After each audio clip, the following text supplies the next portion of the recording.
Before there were cities, before kings carved their names into stone, before prophets raised their voices to heaven, there was a silence older than creation, and in that silence, something waited.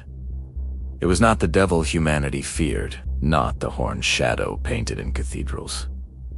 It was not the fallen angel whispered in scripture. This was the devil of all devils, the one that even hell feared. It had no name because names give shape, and shape gives limits. This thing had none.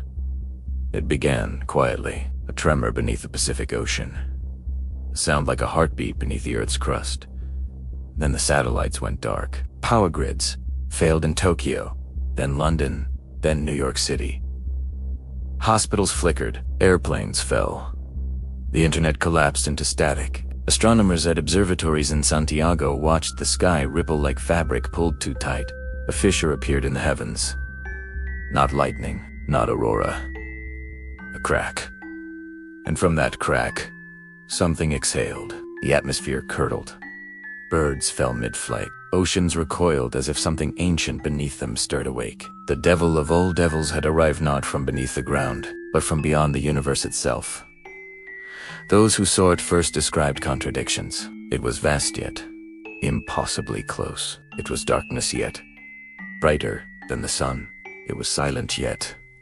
Their minds screamed. In Rome, the Vatican's bells rang without being touched. Priests collapsed as something whispered inside their skulls. In the deserts near Riyadh, sand began to move against gravity, spiraling upward like reverse rain. In Sydney, the sea turned black. Scientists attempted explanation. Gamma bursts, dimensional tears, cosmic radiation. But none could explain why every human on Earth felt the same thing at the same time. A presence watching note from afar. From inside, the devil did not attack with fire. It attacked with thought. People began hearing a voice. Not audible but undeniable. It spoke their deepest regrets, their hidden shames, their secret sins. It magnified them. In Los Angeles, a man heard the voice accuse him of a childhood crime he thought forgotten. He clawed at his ears until he tore them off. In Mumbai, entire neighborhoods turned on each other, convinced neighbors were demons in disguise. The devil of all devils fed on human fear, not metaphorically, literally. Brain scans showed something impossible. The amygdala center of fear rose, hyperstimulated until rupture. People were dying from terror. Their final breath carried a black vapor. And above the atmosphere, the fissure grew wider. The entity was harvesting. Governments responded with force. Missiles were launched into the sky. They dissolved before reaching the crack. Nuclear weapons were considered. In underground bunkers near Moscow, generals debated annihilating entire regions to starve the entity. It didn't matter. The devil altered gravity. Continents shifted. California sheared into the ocean.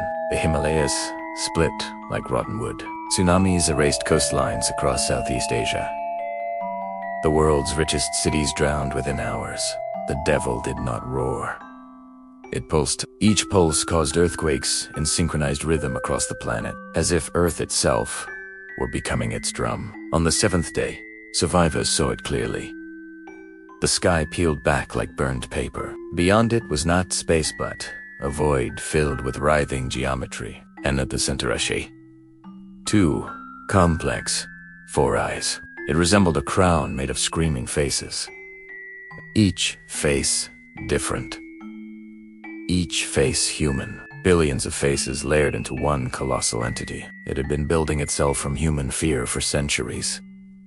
Wars, genocides, inquisitions, mass extinctions. Every act of terror had been nourishment.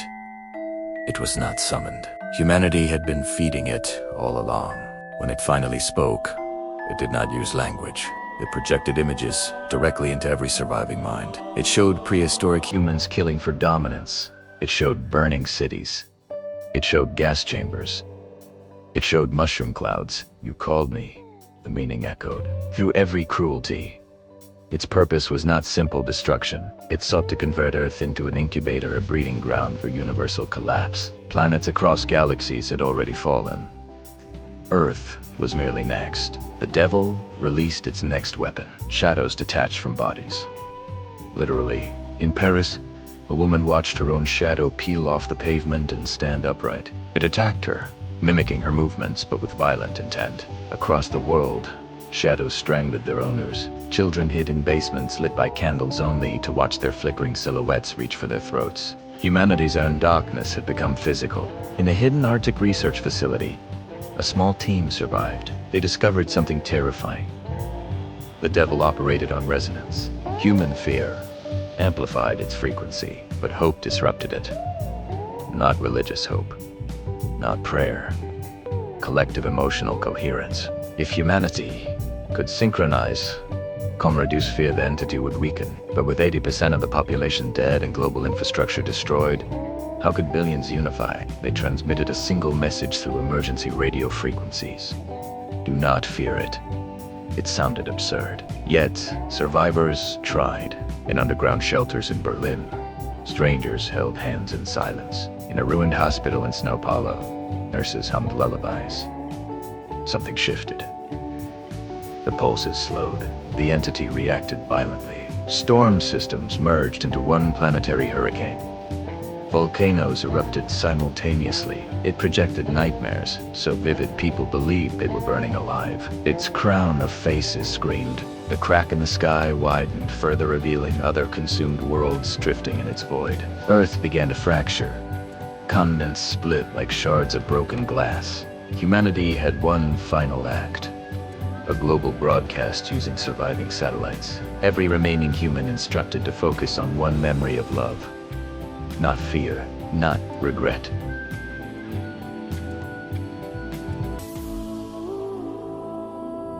Love. Mothers remembering newborn cries. Soldiers remembering home. Children remembering laughter. Across the shattered globe, minds synchronized. The entity trembled. The harvested faces within its crown began to detach, because fear had been its glue. Without a tight, unraveled. The devil of all devils did not die. It retreated. The fissure sealed, but scars remained across the sky like burned veins. Earth was half destroyed. Billions lost, but humanity learned something horrific.